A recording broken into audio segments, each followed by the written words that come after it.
Hello everyone, welcome to September DevOps Playground. It's good to see everyone again. We had a little break in August, Playground team was resting, but we are back. We're going to talk today about Docker and Podman. We're going to try to answer the question, are they twins, are they rivals, or maybe just strangers? I'm Patryk, I work for ECS, I'm a DevOps consultant, and I'll try to get that topic a little closer to you. What we're going to plan for you today, well, a brief look on the agenda. I'll say a few words about DevOps Playground for those who haven't joined us before. What is the DevOps Playground, what we're doing here, and so on.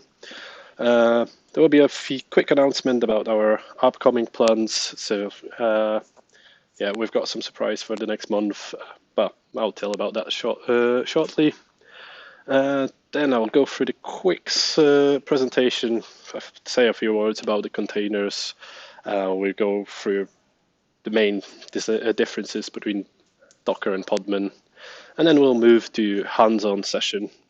And well, maybe a good start will be to say a few words about DevOps Playground. What we're doing, it's a monthly meetup when we try to bring you closer, everything DevOps really. Our format is 15 minutes of presentation. I believe we all seen enough of PowerPoint in our life, so that's followed with around 1 hour of hands-on session. We prepared a lab environment for you when you can play, when you can break stuff. So don't worry, you're not going to blow up your laptop today. You're completely safe. Usually, well, DevOps Playground is sponsored by ECS. We're a DevOps consultancy. Well, and a little more than that, but I'm not going to bore you with this part. We usually take one of our engineers to present something interesting, give you a nice use case, or just explore some technology and share, well, our precious knowledge with the community.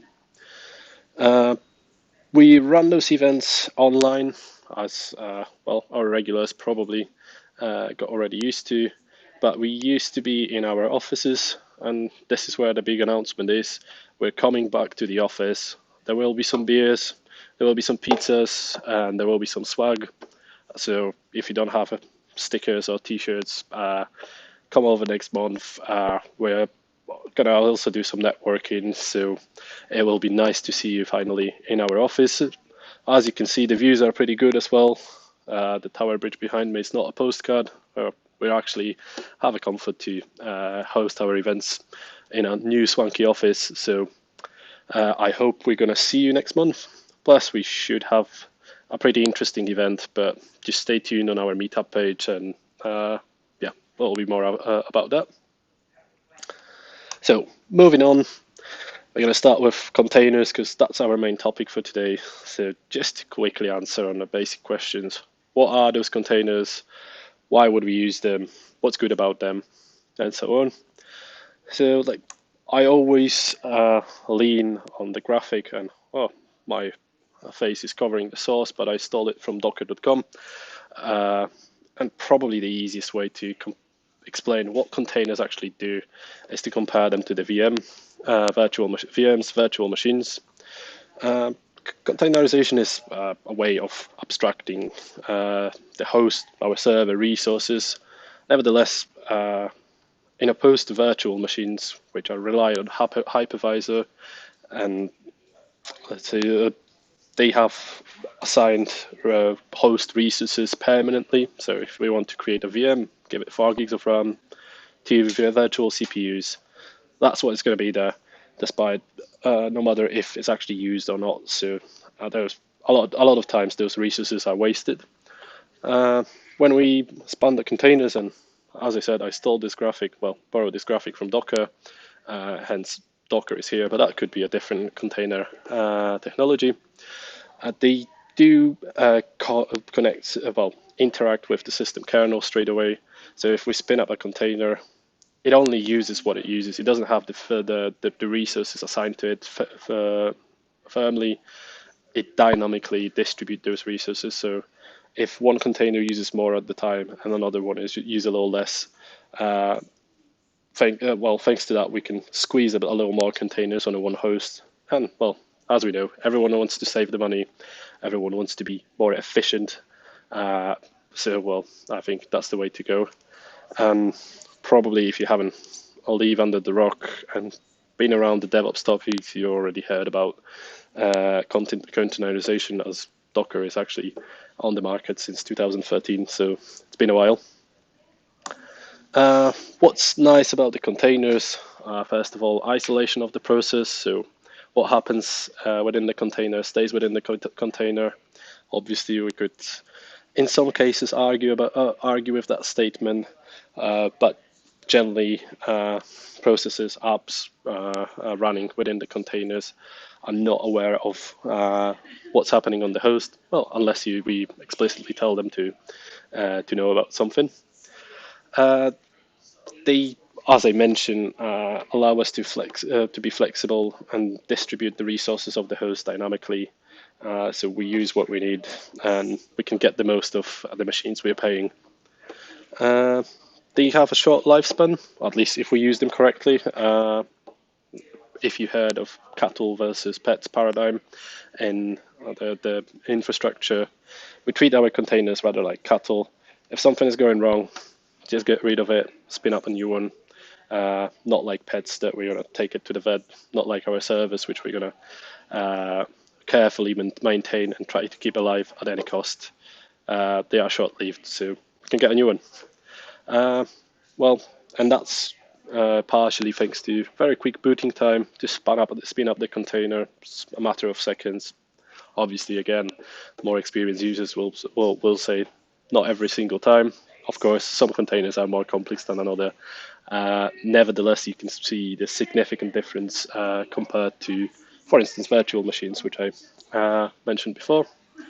They work in the same way across different environments, and this is again a statement which some of you could argue. Obviously, Windows containers are quite specific, but generally speaking, if we got something wrapped up in the container and we've got container engine running on the host, most likely that's going to just work, which makes, well, my life personally work as a DevOps consultant. So I use them quite a lot, and many times it makes my life much easier.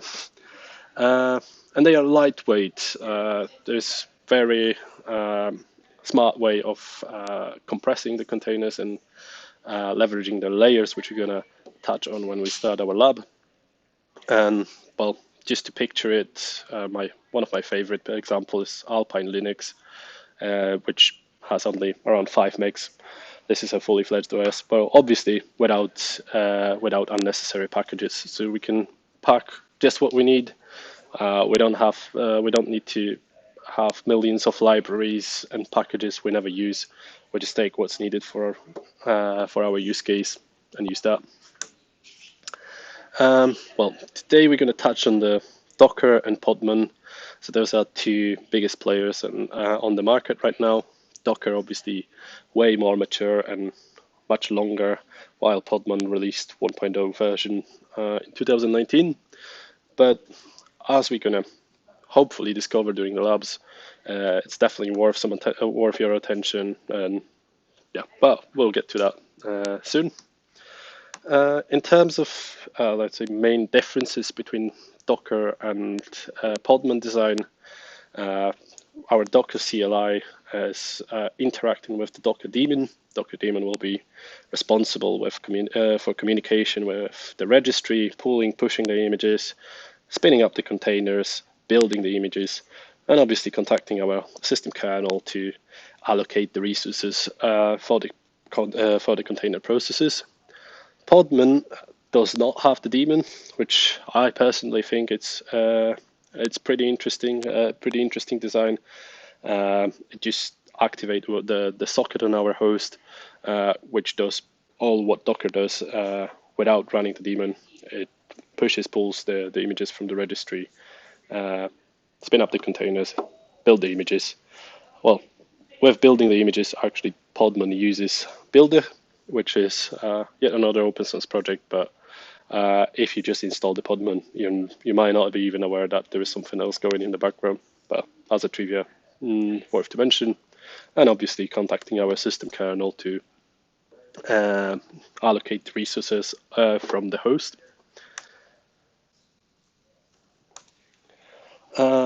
What we're going to cover on our labs, well, and I think at this point it's worth to mention usually there's a single engineer responsible for what you see.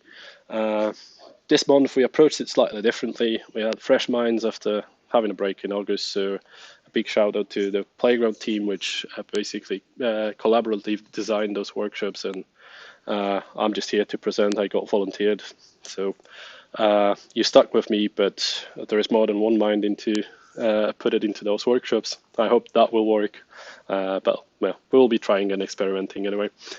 What we're going to cover, we're going to see what daemon and daemonless mean in practice. I'll try to cover basic concepts of the containers, basic commands, what happens when you actually start playing around with that tech. And we're going to touch off what running containers in the rootless and rootful mode mean. And we will have no other choice but to touch a bit of on container networking. And at the very end, we will quickly cover the unique Podman functionality, which is running containers within the pods. If you're an advanced user, running Kubernetes pods sound familiar. There are some similarities, but it is something slightly different for Podman. But again, we'll cover that on the hands-on session. And well, I could not care to not mention this little alias. When I was exploring Podman, playing around with Podman, I came across the blog post when someone came up with this bold statement that once we install Podman, all we need to do is to create the alias in our bash profile, and that will just work smoothly. I'll leave that to you to verify. I wouldn't be so confident. I would say if you worked in DevOps sphere or technology, you probably know that migrations always have some little some little nuances to go through. But again, I'm not here to to force my opinions, but I'll try to show you stuff from the objective perspective and let you to decide. I think that was quick intro. Like I said, I'm trying to not bore you to death with the slides and fit it into the within the 15 minutes. So time to get our hands dirty and play with some containers, do some stuff.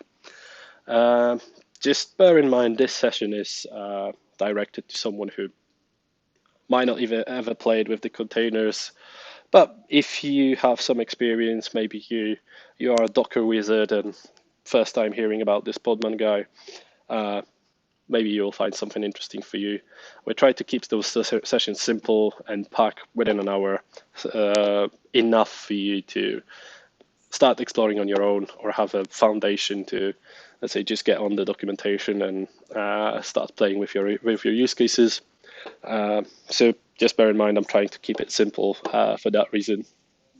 Below this, I hope we added below the YouTube stream the link to the repo. It's on our DevOps Playground GitHub. If not, if you refresh, probably my great support team had a little doubt in my voice and will add it shortly. And we should also have a link to get our lab environment. It will be simply lab.devopsplayground.org. What do you need to do is you need to type your user meetup name. So for me, it will be Patryk Pilecki, because that's my name. And if you click submit, you should see your username, your password, very secure, and URL to your IDE and terminal. On this workshops, we probably spent most of our time in terminal. We'll be playing with the commands, but maybe IDE will come handy at some point. Right, so I would advise you to get a similar setup as I have here. So have your terminal on one side. I'll just relog in.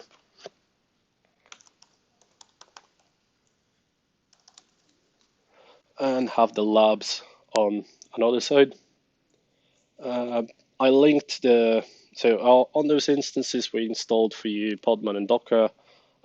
If you want to explore it in your own time later on your own machine, yeah, feel free to just follow those links. Those are the official docs to the installation. Didn't mention we got also a Slack channel which is monitored by our support team. But you can also drop a comment on YouTube if you got any questions, if you got stuck on the way, or if for some reason you blow up your instance somehow. That's fine. We're here to learn. We're here to play. So don't worry. And yeah, be brave. Ask questions. There are people to help. So let's go to our first lab. I think it's a good start.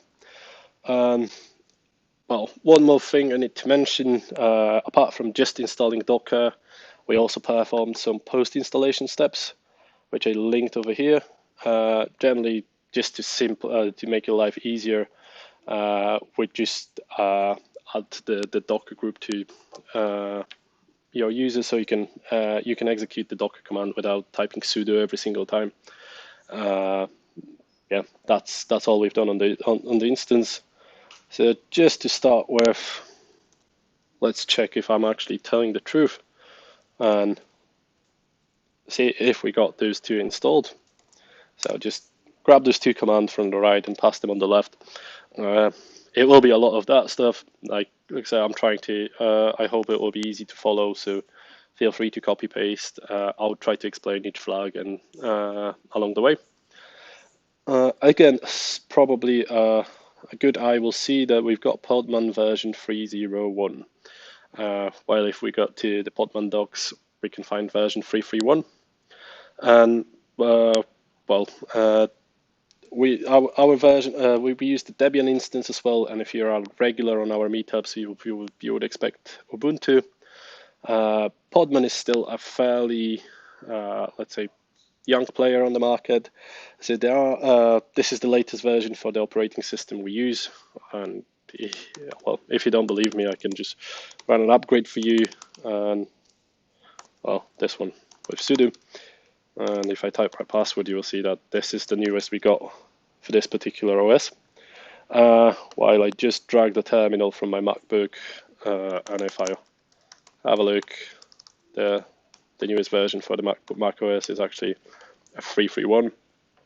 I mean, I thought this is something worth to mention. That as much as I like Podman, it's a still new player, so the version inconsistencies might be significant for you and might be something to bear in mind. Okay.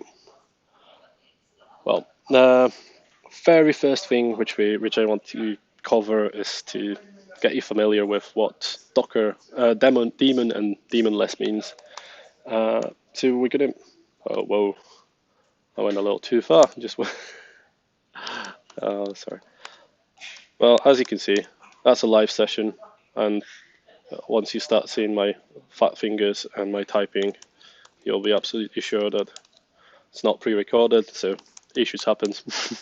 Just wanted to clear my terminal, but yeah, let's grab this command. So we're going to list our processes and going to use grep just to have a clear screen and see the Docker processes. So you can see a few things over there. Oh, I think that might be a little too big. So there is a Docker daemon over here, and we also got some two containers running just to show you what is going on here. The way you access that EC2 instance through the browser is actually thanks to Weti running within the container, and also your IDE is served by another container. So if you want to have a quick look on how your IDE will look like, just specify the port 8000, and this is basically a VS Code served over the web for you, where you got the same repo. If we're gonna do the same for Podman. I just wanted you to notice one of the significant things within those outputs. The Docker daemon, it does not consume extreme amount of resources. Nevertheless, if you compare it to the running containers, it actually consumes more than the containers which we run. This is not some extremely big instance. Well, if you use AWS, this is T2 medium, so I think 4 gig of RAM, so nothing heavy. Nevertheless, compared to Podman, well, we don't have Podman yet, but if we type this Podman PS to list the Podman processes, we will activate that socket, and we can see that the Podman doesn't really consume any resources. It's not a daemon running here. The Podman process is actually the socket which is activated and allows us to interact with Podman API. That socket is usually activated for 5,000 seconds. By default, it will just disappear if not used. What's interesting, if we just brutally kill that process, and yeah, this is not the graceful way to do it, but we're trying to do something naughty to our process. So let's just quickly grab the PID of that process. That will be that first number, and brutally kill that process. If we have a look again, there's nothing here. So we basically deactivated the socket by killing the process. But if we simply list the Podman PS lists the running containers, which we don't have at this point, but it's still enough to, if we try to interact with the Podman API, it will reactivate that socket, which is, I think, an interesting behavior. But well, we see now how it looks like in terms of the processes on the host. But I think it's time to get some materials to start building the containers. We're going to do some of the operations, so some of those commands for both Docker and for Podman. I know it might be a little repetitive sometimes, but well, if we want to compare or put together two tools, so we will need to allow some repetition. Apologies for that. Not super DevOps, but I hope you forgive me.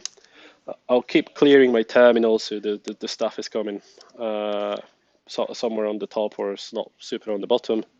Don't know if for your or my convenience, but just bear in mind if something disappears. Okay, so to start with, we're going to pull an image. We're going to pull that image from Docker.io/library. That's a Docker Hub, Docker registry. It's obviously not the only registry available, but it's the one we're going to use today. And we're going to pull an Nginx image from Nginx. It's a reverse proxy service, but could also serve as a static website, static content. So we're going to be playing around a little with that image today. And I'm going to do the same thing for Podman. So it takes a second. So you can see that some strange stuff is going here. There are some mysterious hashes being pulled. As you can see, they will be the same for Docker and Podman, as we pulling the same image from the same registry. So those hashes are, each of them are the image layer. So the Docker, the container images are built out of layers. So you might start with a base OS, then copy some files, then install something, perform certain commands. If the, let's say, image hash changes, that will add another layer and another layer and another layer. What's interesting, like if from the storage perspective on your host, let's say if you got, let's say, Red Hat image and you build a few different images on the top of that, you don't store the base layer of the Red Hat, let's say 5 times for 5 images. That layer is used by each image, and then it's built on the top of that. So if you would play around and let's say look on the physical location of those images, there will be layer by layer after layer after layer, but you won't have any duplicate layers. So we got some images pulled. Hopefully your output looks similar to mine. An interesting command, and again I will execute it for both. I'll just clear my screen because it's going to be a fairly long one. Well, over the top. We can see the history of that image. So we can see that it started with some base image which had 69 megs, and then we had a command executed. We added some label. We added some environment variables. We copied some files. We set the entry point. We expose a point. We set a stop signal, and then we ran some command. It will look exactly the same for Podman, but yeah, don't trust me. Try it yourself. But as you can see, it looks pretty similar. What is interesting and what struck me when I started playing with it, well, just so you know, a little context, I played with Docker quite a lot. Podman was fairly new, so when I was preparing for this workshop, I was learning a lot of stuff, and I was trying to note, well, what I thought it will be interesting or different or significant. If we list the images, you can do that with image ls or images. Works both ways for both Docker and Podman. For Docker, obviously, we'll have a bit some more images. Well, again, fat fingers. Sorry for that. What I noticed there's a slightly, even despite we pulled the same image from the same registry, there must be some slight difference in the how the Podman and Docker handle the compression, because they do have a different size, and you could see that with the layers as well. Again, something interesting. I don't think it's so significant. Let's say at least, with such a difference, but something to bear in mind. Like they are very similar, not like for like. Sorry, I'm talking a lot, so I need to stay hydrated. So we went through. Another interesting thing. Good that I have that README, so I just don't waffle without any sense, but I got something to stick with. With the Docker, we could just grab Docker pull nginx, and Docker automatically, let's say, bring what we say in docker.io/library. It will append it and will, if the nginx on its own is the same as we did before, we already have that image, so we'll just get that image is already pulled. But if we would try the same number with Podman, well, let's see what happens. The Podman will shout on us that, hang on, you just use the short name. I don't know which registry to choose for. So by default, Podman expects us to provide him a registry. It doesn't have to be Docker Hub. Could be Quay. Could be, I don't know, Amazon ECR. Or it could be private registry hosted within your organization. You could also configure Podman to, let's say, behave the same way the Docker does and default to a certain registries if you just use the short name. And to do that, you would have to edit this particular file and add the registry of your choice to be your default. Cool. We got some images. What we're going to do now, we're going to run some images. So let's do it first for Docker. I'll just grab that command and I'll explain what's happening and what we're doing. So, well, Docker, we know this one. We're going to run. Well, that's pretty self-explanatory. We're going to run a container. Here we got flags, ITD. Instead of that, we could use hyphen and first stand for interactive, second TTY, then detach mode, then dash p. That's start. We can replace it with hyphen or dash publish. This is an interesting one. What publish means, if you remember from us, let's say, looking into the history, we did expose, whoever created an nginx team creating that image exposed port 80 for us already. So the port 80 of the container we're going to run, it's going to be exposed. And what that means, we can, either access the that certain point from a different container, for instance, which we're going to cover soon. Or we can bind that port to the port on the host. What does that mean? If we access the host on port 8081, we're going to get to the port 80 on our container. The next bit is volume, or we can do -v, works either way. And what the volume means, we're going to, with this particular command, where we're going to bind the directory on our host, because, well, actually, let me show you that we got the work there. It might be actually easier to have a look here. Lab1, and we got some stuff over here. And we got the directory Docker Podman, blah blah blah. So this is the actually physical directory existing on our host, and we're going to bind it to the directory within the container. And well, if you ever run the Nginx, you probably know that if you got any, let's say, static content to serve, this is what you where you're going to put it. So let's do it and see it in action. I actually prepared a glorious static website for you, which we're going to see at the full glance in a second. And we're going to do the same stuff for Podman. Something worth to note is that Podman and Docker, they don't know about each other.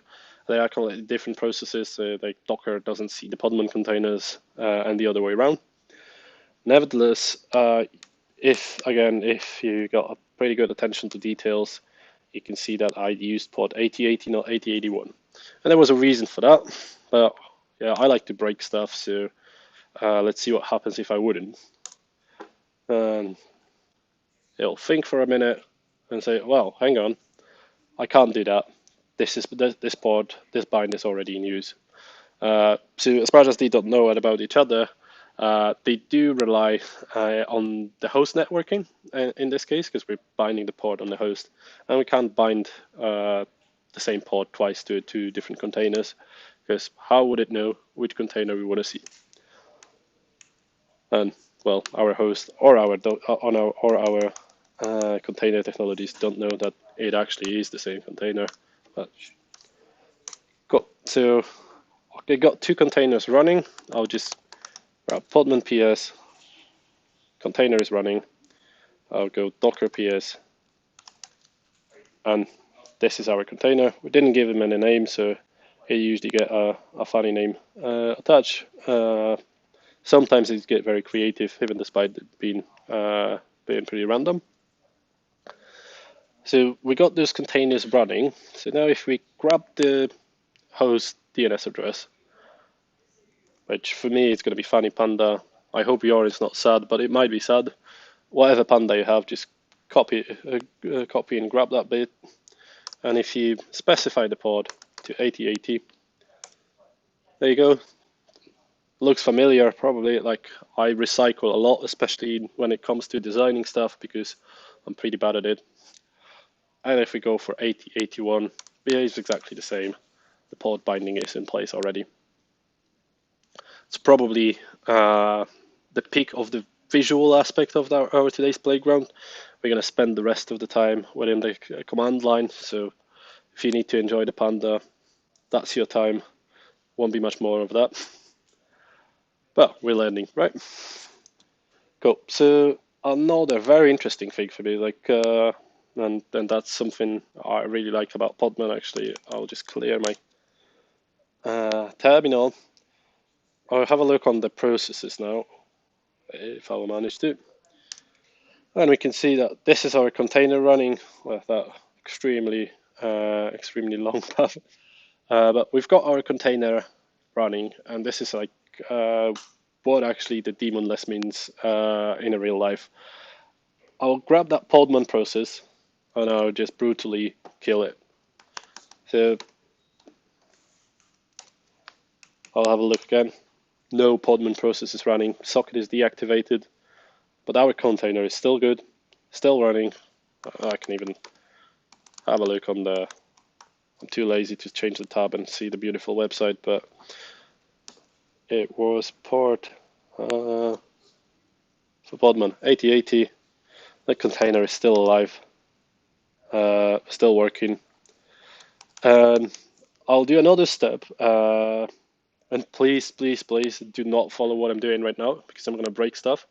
And if you break stuff like I do, you'll have to contact the support team. And if everyone is going to do it at the same time, they will have a lot of work.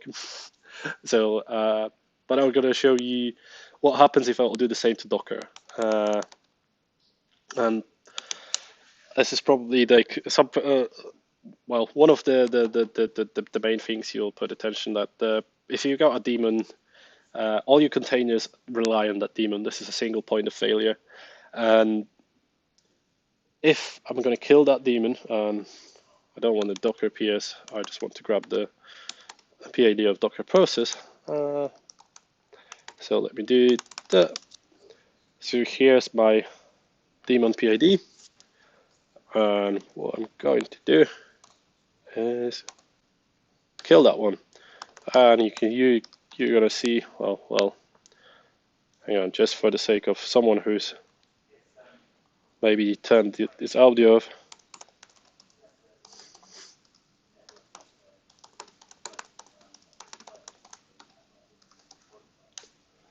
Please don't follow that.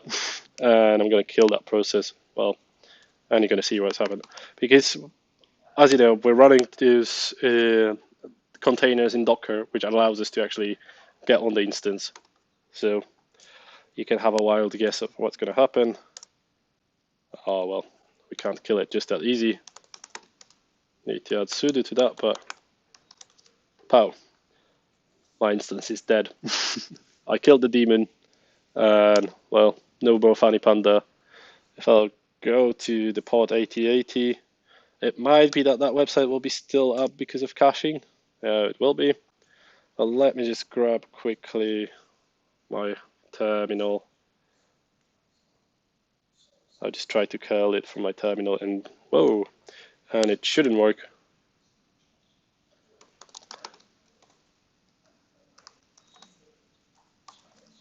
Oh, we don't need that. Yeah, it failed. That's dead. It's just the browser caching. Oh, there you go. Our containers are dead. Well, I'll bring them back to life. Let me just grab the IP of my instance, and I'll SSH and bring it back to life. Oh, there you go. 18. So obviously, like if you prefer, you can also SSH to that instance. We just try to make it easy, so you don't need to install anything or be constrained by your company laptop, which doesn't allow you to SSH, or some other weird stuff. So I'll just quickly SSH on it. And I was prepared for this failure, so I should have. I broke my Docker script, and it should bring it back to life. So we're all good. Cool. So yeah, that's definitely a significant difference. And yeah, be careful. Like if I'll have a look, the Docker is back up, and after, let's say, not so gracefully exiting that process, I didn't really have to bring back the Docker. I just needed to bring back the containers. Nevertheless, like yeah, if that happens to your containers, but well, you might be screwed if it's spread. Cool. So we ran some containers. Now we're going to build some. What do I mean by building? We'll see in a second.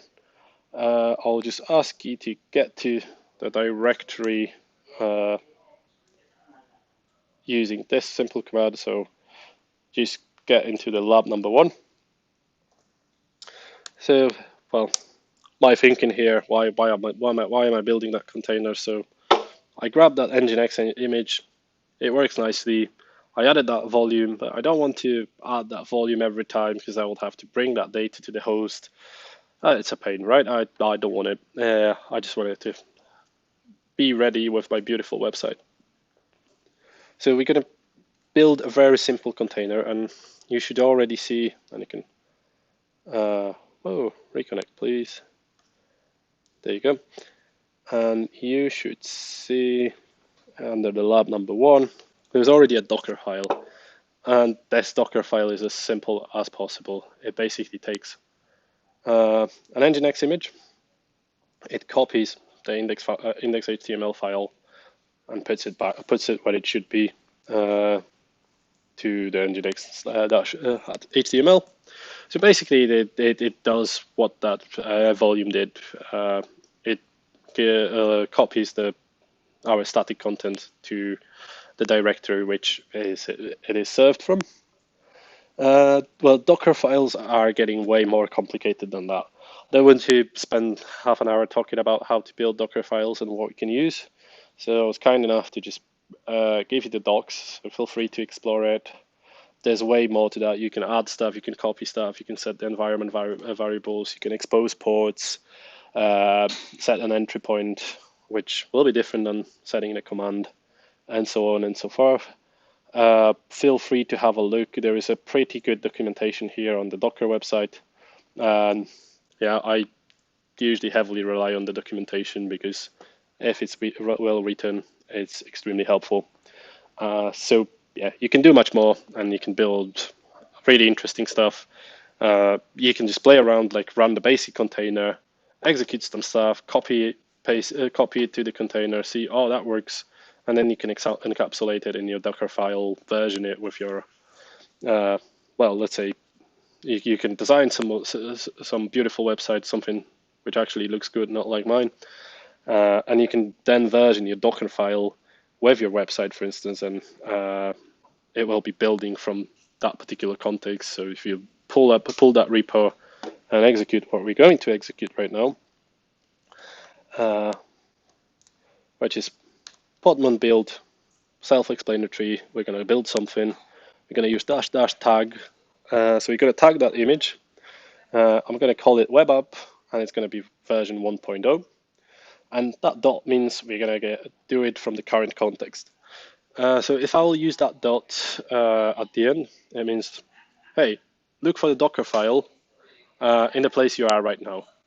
So it's not with it's the easiest way of building an image, but it's not the only way. Like, you don't have to always call it a Docker file. You can call it, I don't know, I love bananas, and put it in a different directory. Then you just need to use the flag -- file or -f, and then you can provide the absolute path to the Docker file, well, to the file which has the specs of the image you want to build.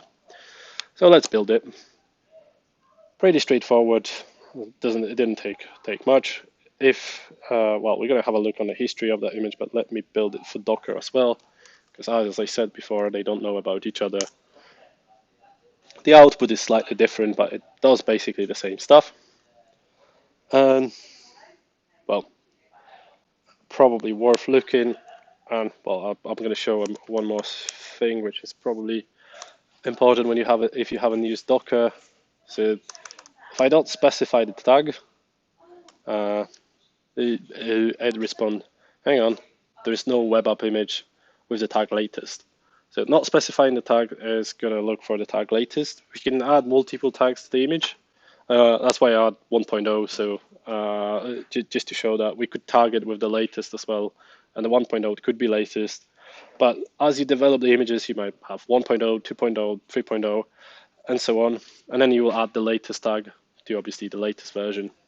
So if we have a quick look on the history on that image again, you can see that we got exactly the same stuff we had before, and we just copied another file, a little HTML file, to the image, and that's all we did. And we added another layer. If I'll grab Docker images, well, just for the sake of the exercise, same stuff for Podman. If I don't specify the tag, it will react the same. If I specify the tag, it will show the same history. Nevertheless, like that new image, because we already had the Nginx image, it only takes as much as this little file. Cool. So we got that image builded. Why not run it and see if it actually works? Here we look. I don't have anything running. Cool. So we're gonna run it again for Docker, for Podman, and we should see exactly the same as we did with the volume attach. I'll just curl it from the host on port 8081 for Docker. There we go. Familiar website, familiar message. And if we curl it for Podman, same stuff. Works exactly the same. We just built our bespoke image with our, well, tremendously designed website. But that concludes lab number 1. So hopefully now you know how to build the container and more or less how it works in terms of the layer. You know something about the Docker file, and you got a glimpse on what daemon and daemonless actually means for your containers and your processes, your effectiveness on the host.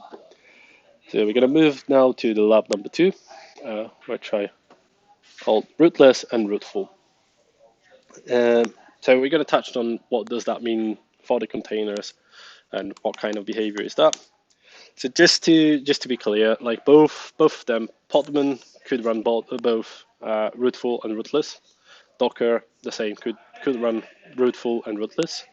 The default behavior for Podman will be a rootless container, but very easily we can run a rootful container. For Docker, the opposite. By default, it will want to run the container in the rootful mode, and we need to do some work to actually run it in the rootless mode, which I'm going to very briefly cover. We're actually going to focus on Podman in this section, but there will be some similarities across them, which I'll try to cover.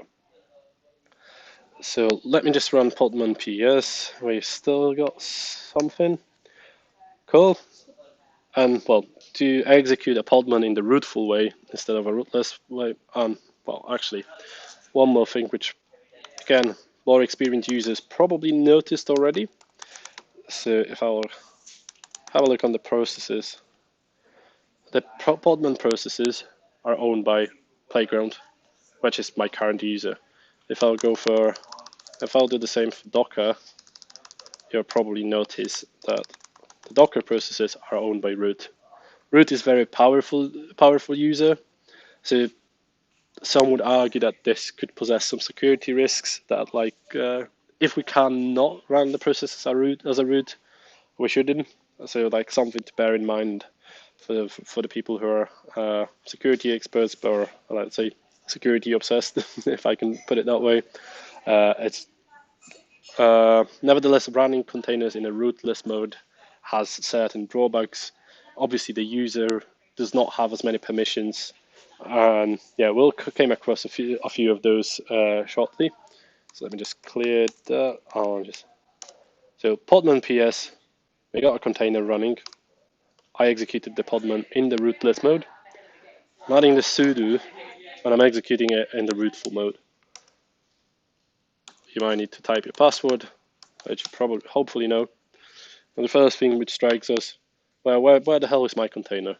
Well, as powerful as the root user is, it does not see the other user containers.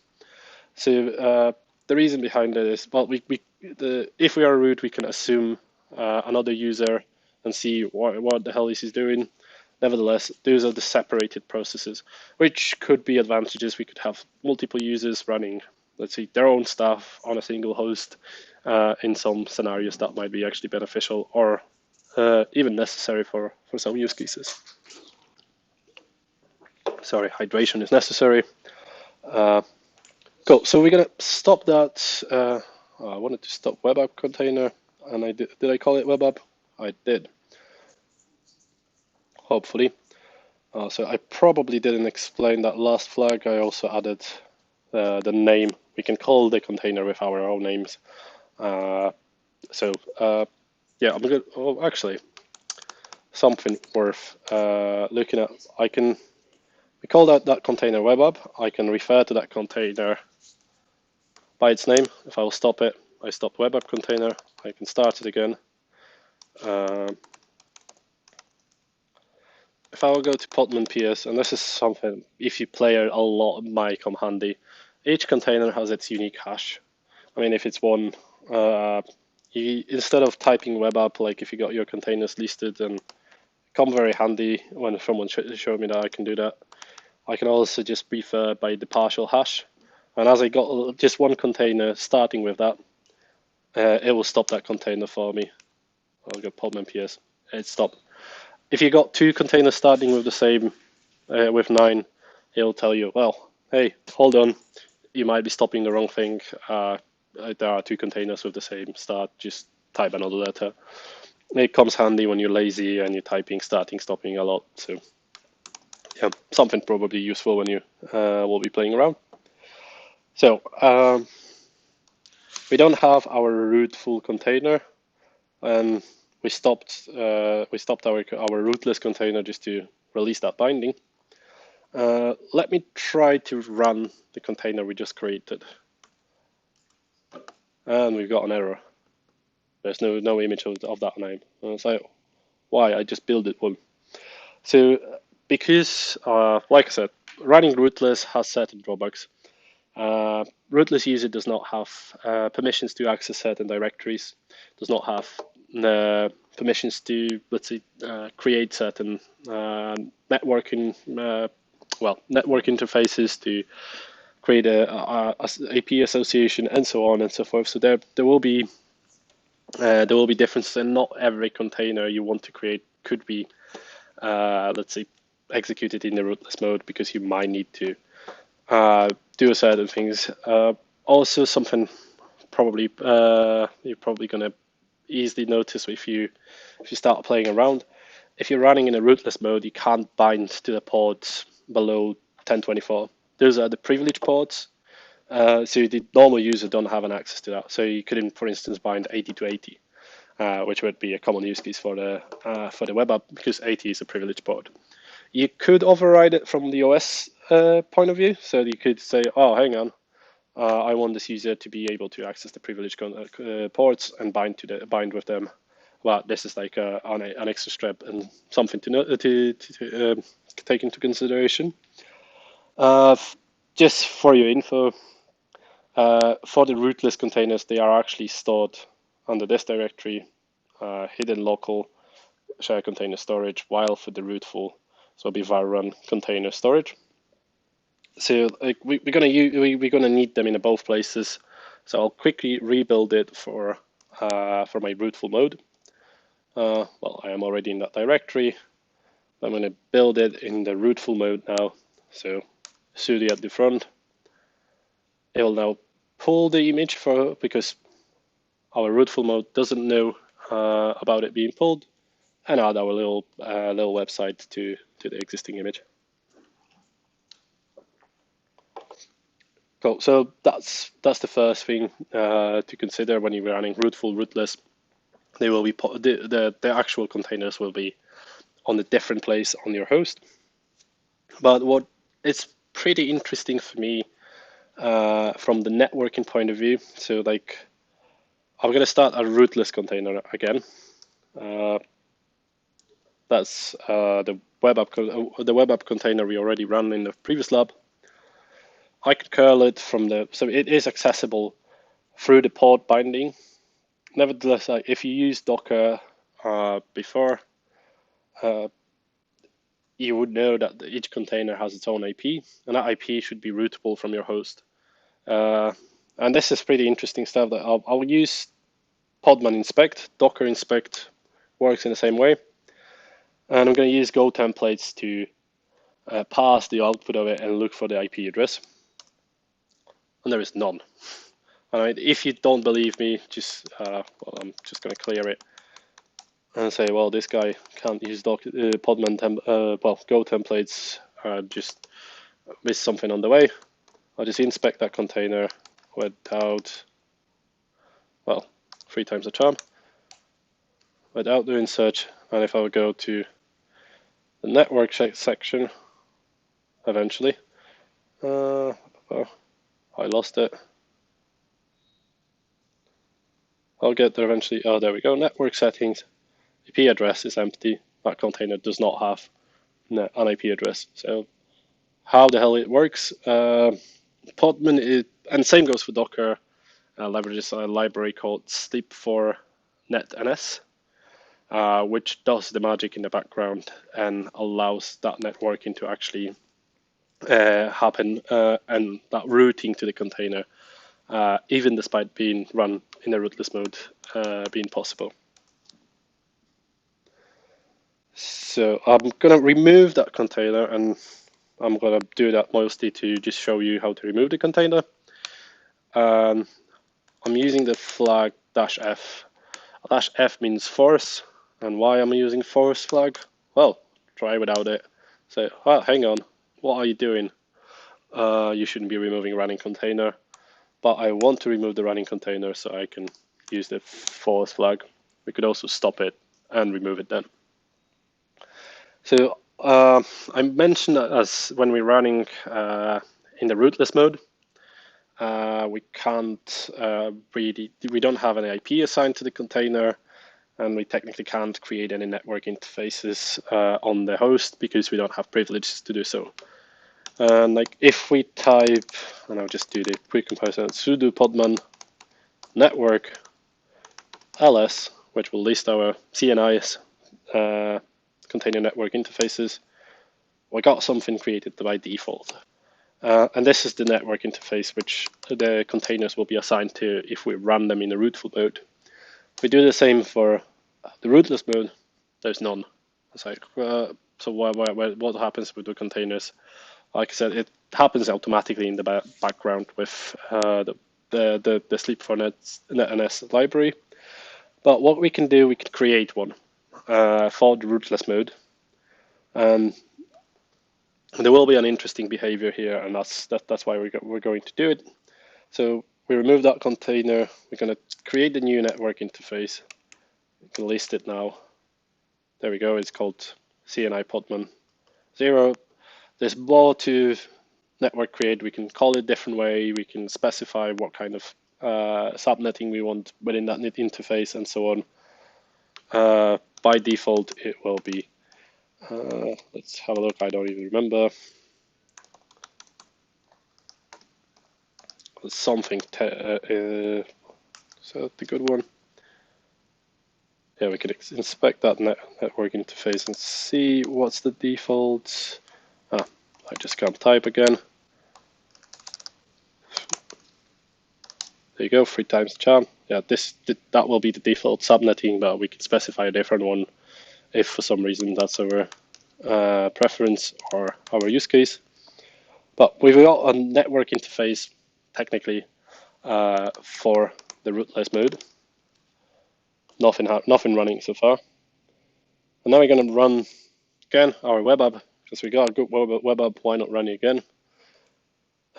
This time, nevertheless, we're doing a lot of stuff in the same way. We're running a container, interactive TTI, detach mode, publishing the 8080 port and binding it to 80 on the container. But this time we're going to use a certain network. You can use -net, -net, sorry, or -network, whatever you prefer. We're going to specify the newly created interface, and we're going to again call the container web app and use the web app 1.0 image. It will take a little longer this time, but it will come anytime now. Come on, AWS. Well, there we go. So our container is running. Interesting thing you'll notice if you go Podman PS. Well, hang on. I wanted to run 1, but I already got 2. And you can see rootless CNI infra container. It's a sidecar which actually handles the networking of the rootless containers. It's a bit of an experimental feature as far as I know, but it is growing, and I think at this within this particular sidecar there might be some differences between 3.01 and 3.3.1, for instance, and we might get, let's say, a warning when we're going to shut down that sidecar. But what is really interesting, if we now inspect the same container, and we'll use the Go template again to find its IP address, it actually does have one, even despite it shouldn't. Nevertheless, if we try to curl that IP address from the host, this is not going to be rootable. I mean, believe me, it's going to time out more or less like it did in this in this example. As you probably noticed with my pace of talking and my patience when I was running the previous container, I'm not the patient guy, so I'll just abort this process. But believe me, it's going to time out, or just try it for yourself. But I can't go to that IP from the host. Why do I need it for then? This is where it gets interesting. So I'm going to run another container. And I'm going to run it within the same networking interface. I'm just going to use the Nginx image because I already have one and I like to recycle. This time I'm not using the detached mode. So you can, well, I don't want to say you're missing the D, but there is no detach flag on this particular command. And then we're going to execute, we're going to get another shell of this container straight away. So I'm going to run that Nginx. We don't really need an Nginx, but I just wanted to get on some container. So at this point, we are on the container. You can see that's the stuff. That's the Nginx container. You can see it's an entry point, or no. But never mind. Believe me or not, we are inside of the container. You can see that I couldn't route this IP address from the host, but if I would grab it from another container and I'll curl it, there you go. We can route to that IP address of the rootless containers, which is assigned within the network interface we created. And when you're creating like more complex structures, you have a web app, you have some front end, back end, database container, because why not? And you want them to talk with each other over their IP address. You can create the network interface for them. You can specify which IP within the network interface they should have, and they could talk to each other using that. Obviously, you could again say go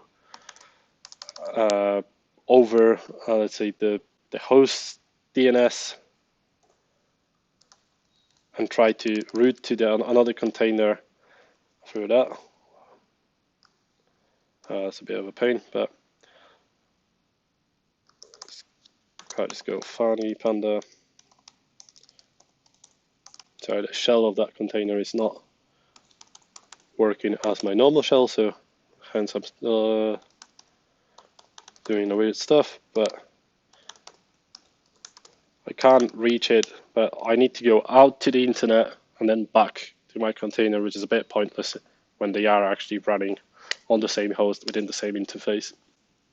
So technically can't have an IP, and there are a lot of limitations in terms of networking, but still, if we create that interface, we can actually route between the containers, which I think is pretty cool for me.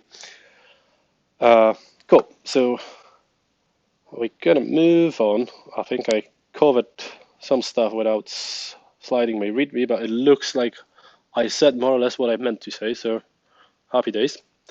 Let me get out of this container. I'll have a look on Podman PS. I'll remove that container, the web app container, and because I'm removing the last container running within that networking interface, it will also try to remove that. I'll be quicker to just type it. That sidecar, which is responsible for the communication between those containers, and for that networking interface itself. So let me remove web app, and we got that strange warning. Like I said, this is like still in development. I think it shouldn't be popping in the later version. You can safely remove that sidecar. Cool. So we're gonna move to the rootful just to. I think we already did that. We already listed that. We got the default CNI. So slightly different default subnetting here, but they look pretty similar on the first glance. Nevertheless, if I run that rootful container now, so sudo at the front, I already built it, same stuff we were using before, and I will inspect this container and use Go templates to, I mean, technically we don't have to be so fancy and go with that, but we could also do a simple, oh, well, we need to tell them which container we want to inspect. Makes perfect sense. Read error messages before you try the command again. You can see that this container have the IP address assigned within the range of that networking interface, which is created by default. We can create more, of course. We can create another for the rootful containers. But the main difference is this IP address will be routable from our host if you type it correctly, obviously. So 16.2 will be probably easier to just copy paste it like normal lazy people do, but there we go. We can route it from the host, and obviously, as you can imagine, you can also route it from another container. And just, I think I didn't specify the command there, but let me just go back a little. We got that nginx container. I'll remove that CNI, and I'll run it in the rootful mode. I'm on the container. I'm going to curl the same IP address, and in the same way, I can communicate with my container over that particular IP address. Well, in terms of Docker and running Docker rootless, so well, I'll be honest with you, we were kind of rushing well, I wouldn't say, maybe rushing is the wrong word, but we announced this meetup 2 weeks ago, so we're trying to deliver that content, and we're playing quite a lot with both technologies.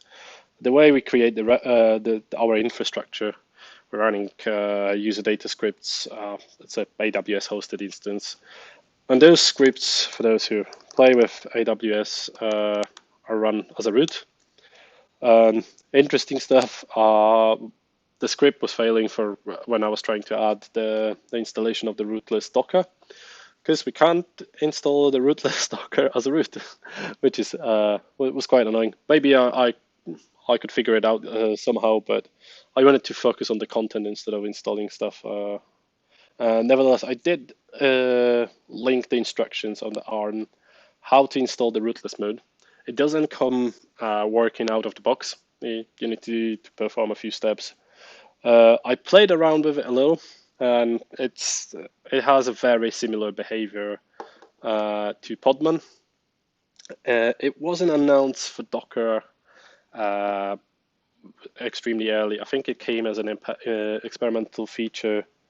Oh, hang on. Let me know. I shouldn't be guessing. I probably wrote it somewhere in the README, because, yeah, in version 19.03, and it graduated to be a fully fledged feature, but, well, still in development in 2010. So it's a fairly fresh stuff. Like if you want to explore a little more, I encourage you to play around with it. But as we're already over an hour in, I want to move to the pods, which are also a cool functionality, but this time of Podman. So well done. That was lab number 2. I hope it gave you a glimpse of like what rootless and rootful mean, and a little let's say a little about what does that mean for the containers and their networking. I think I also listed a link somewhere here about the limitations of running the containers in the rootless mode. This should direct you to the docs of Podman.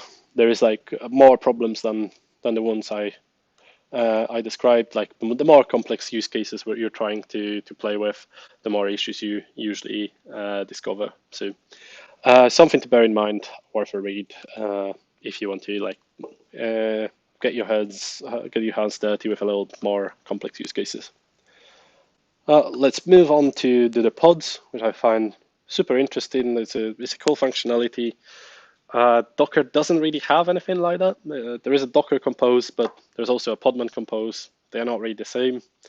There is a Docker Swarm, which is the Docker orchestration engine, which probably almost no one is using. I really like it. If you want to play around with it, it's pretty easy. Definitely much easier than the Kubernetes, but it's not really what Podman is doing with the pods.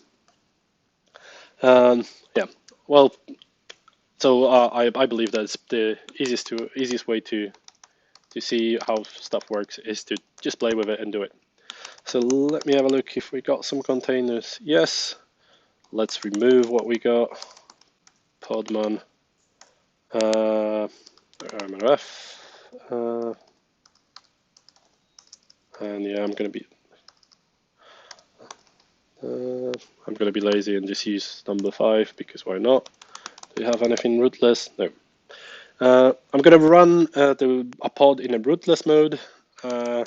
Looks pretty similar for the rootful mode as far as I looked. Obviously, there will be some drawbacks for the rootless, but I think it will be let's say worth your while to have a look on how it actually works.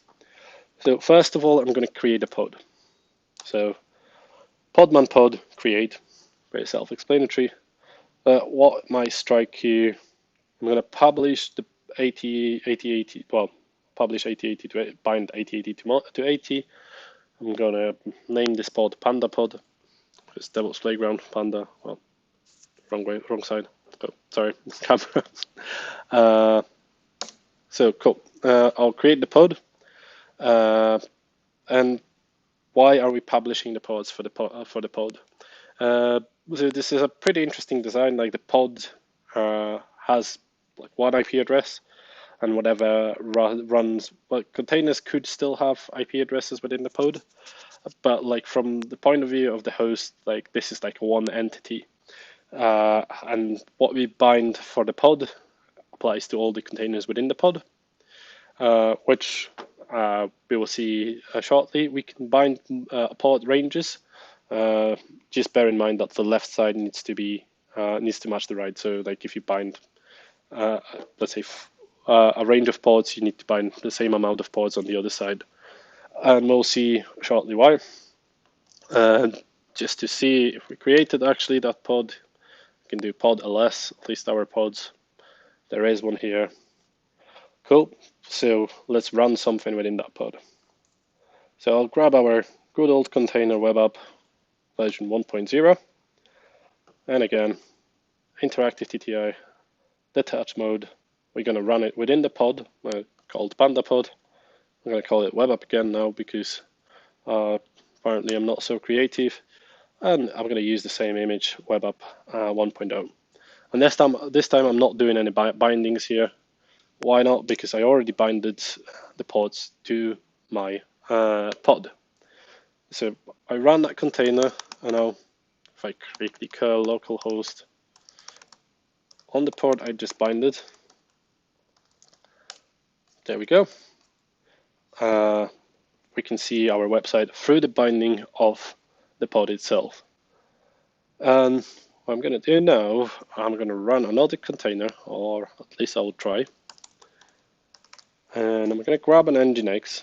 So as you remember, I'm technically not in the detach mode, but that doesn't really matter. And I'm going to try to run it within the Panda pod.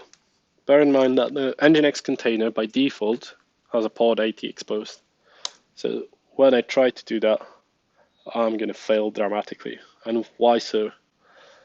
I already have a container with the pod 80 exposed, and I created the binding for the whole pod 8080 to 80. So whatever you try to run and will have 80 exposed, it will fail because it will try to create another binding while the binding already exists for first come, first served. Another interesting thing, if I'll run podman ps, you can see, well, the binding is created for my container, but again, there is another container which is a sidecar, which is actually responsible for managing and running that pod, and even that sidecar has the binding of the pod itself. So what we're going to do now, we're going to see how does it look within the pod, how the containers can communicate within the pod, because it's a pretty interesting structure. So I'm going to grab a different container which doesn't have a pod exposed by default. So we're going to run the container, detach mode, interactive TTY. Within the pod called Panda pod, I'll call it second. Again, bow to my creativity. It's a second container within that pod, so it seemed like an appropriate name. And I'm going to use the Docker registry again. This time I'm going to use CentOS. CentOS, well, basically like a free version of Red Hat Linux. So I'm going to we'll pull that image. It'll take a second. Anytime now. So if I'll run Podman PS, maybe on the top this time, we've got 3 containers running, so our CentOS is up and running. I run it in the detach mode instead of jumping straight on it, because I wanted to show you that we can also use Podman exec or Docker exec. They work the same. So I would use Podman exec to the second container, my creative name, and I will execute curl localhost from within that container. And I can see my beautiful website again. So once the containers are running in the pod, they run within the same namespace. So they can result. I didn't specify the pod because 80 will be the default. If I type localhost without the pod, it will default to 80. But the containers can resolve the communication between themselves over the local host. Say if you can have a database running or back some other services running, and they can communicate with themselves within the local host. Cool. I think I already covered what's happening in the background. That we've got that sidecar, which is cool. The very last step I'm going to do, and I think it's pretty cool. Let me just jump to the main directory by typing cd, and I'll clear my container. So the Podman pods, the name is not only similar to Kubernetes. It's not similar to Kubernetes for no reason. The pods, which we are actually, let me go to the cd to work there, so we can have a look on it in our IDE. So I am in the work there directory, and now I'm going to grab this command, and I'm going to. What is happening here? Podman generate kube for Kubernetes. From my Panda pod, generate the file pandapod YAML. And you're probably guessing already what that file is. I'll just jump to my IDE quickly, and on the project, pandapod YAML. If anyone played with Kubernetes, that looks pretty familiar. So we can run a pod, we can chain some services in a pod.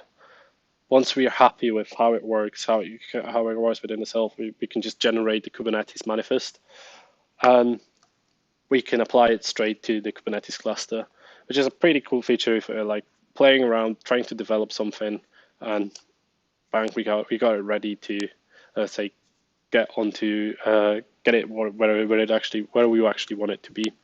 It's still a feature in development, so obviously again, complex use cases might cause some issues. There might be some drawbacks and so on, but I think it's pretty nice and pretty useful. Docker, watch out, or get it ready too. So that concludes our third lab. So hopefully, like you know now what's happening within the pod, how the communication works within the pod, and how to generate the Kubernetes manifest out of your pod. Obviously, that manifest is pretty useless because we got some web app and a CentOS image, but we can create the services, play with them, and then generate like a ready to go manifest, which I think is pretty nice. Yeah, it would be nice to have some conclusion after that. You spent over an hour listening to me. So generally, I have some decent Docker experience, and I played with Podman for well, a month and a bit. Yeah, we had that idea to create those workshops, and yeah, I used it to learn a little about that new tech. I wouldn't go as far that we can just go alias, Docker, Podman. They're not super like, but I think it's a really interesting tech. It's a new boy on the market. I hope it won't end up like Rocket, which was archived 2 years ago, more or less, and was also an interesting container alternative in the container world.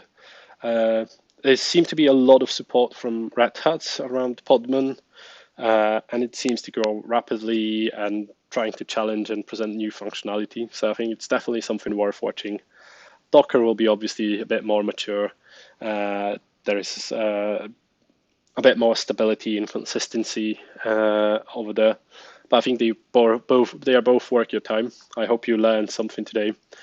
If you got any questions, I'll do my best to answer. Obviously, I don't know everything, but if I don't know something, I'll try to check it for you and yeah, drop the answer on our Slack or however I can reach out to you. So feel free to drop any questions. I'll look around to my beautiful support team if there are any.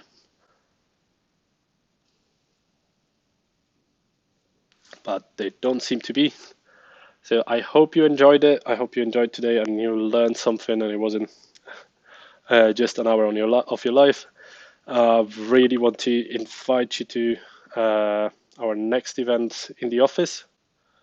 I hope we can grab a beer and grab some pizza together.